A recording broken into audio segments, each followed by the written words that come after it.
Hej, ja to skúsim dať na jeden take. Nech to nemusíte strihať. Dobre, tak ty tlesneš. No. To vrzga. Priatelia, rád by som vás pozval na KPM 2017, ktoré bude o krokoch, ktoré sú odvážne a krokoch, ktoré sú poslušné. Veľmi sa na to teším. A neviem, či viete, ale KPM už funguje nejaký 25. rok.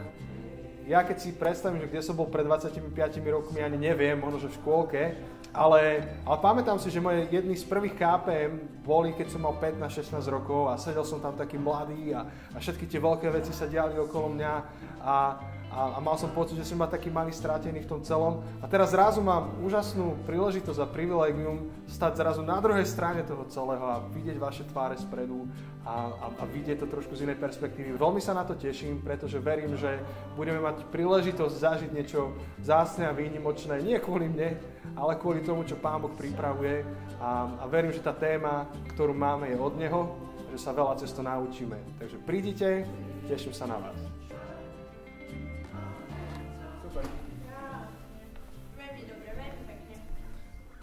Dúfam, že sa tu vidíte spolu.